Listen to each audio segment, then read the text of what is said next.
آدم علیہ السلام کی وفات کے بعد ان کے بیٹے شیس علیہ السلام نے ان کی ذمہ داریاں سنبھال لی۔ اب تبلیغ کا کام انہیں کرنا تھا۔ ادھر قابیل جو نرم زمین میں جا آباد ہوا تھا، اس کی اولاد نے فتنہ و فساد اور سرکشی کی زندگی اختیار کی۔ انہوں نے قتل و غارت گری کا بازار گرم کر دیا۔ یہ لوگ آدم علیہ السلام کی قوم کے پاس سے گزرتے تو وہاں بھی فساد مچاتے۔ ابن عباس رضی اللہ عنہما سورۃ الاحزاب آیت 33 کی تفسیر کرتے ہوئے فرماتے ہیں، پرانے زمانے کی جاہلیت کی طرح اپنے بناؤ کا اظہار نہ کیا کرو۔ اس وقت دو نسلیں آباد تھیں، ایک پہاڑ پر اور دوسری نرم زمین پر۔ پہاڑوں کے مرد خوش شکل تھے، عورتیں سیاہ فام تھیں، جبکہ زمین والوں کی عورتیں خوبصورت تھیں اور مردوں کے رنگ سانولے تھے۔ اب ابلیس نے اپنا کام شروع کیا۔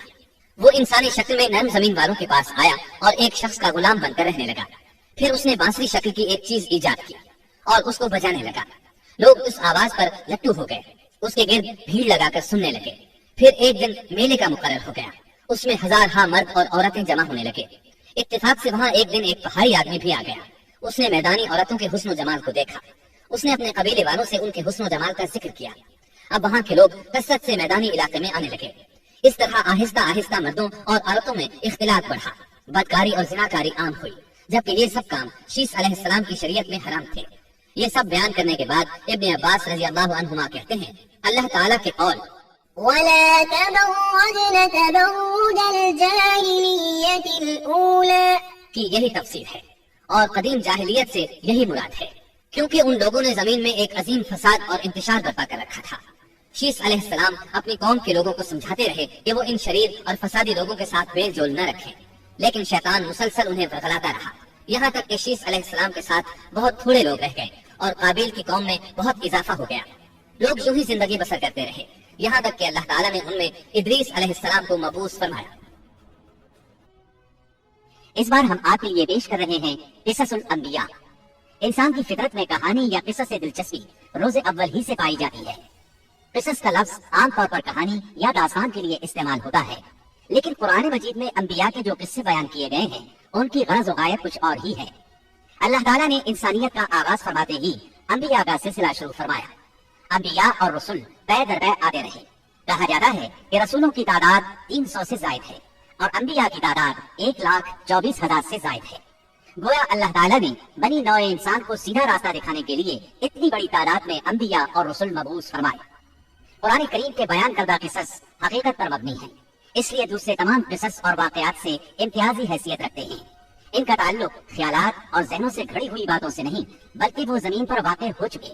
انسانوں نے اپنی زندگی کے مختلف ادوار میں ان کا مشاہدہ کیا، اور پھر یہ واقعات اس لحاظ سے بھی منفرد ہیں کہ عبرت کا باعث ہیں۔ قرآن کریم کے یہ قصص لطف اندوز ہونے کے لیے ہرگز نہیں سنائے گئے، بلکہ ان سے تو بنی نوع انسان کو سیدھا راستہ دکھانا مقصود ہے۔ یہ مقصد تھا کہ انسانیت عبرت پکڑے، روز جزا کے بارے میں آنکھیں کھول لے، ان واقعات کو سن کر اور پڑھ کر اپنا راستہ منتخب کر لے۔ گزشتہ انبیاء کی امتیں جو بھیانک جرائم کرتی رہی ہیں ان سے اپنا دامن بچا لے۔ اسی لیے انبیاء کے حالات سے واقفیت از حد ضروری ہے۔ جب تک ہم انبیاء کے واقعات سے روشناس نہیں ہو جاتے، اس وقت تک قرآن مجید تک مکمل رسائی حاصل نہیں کر سکتے۔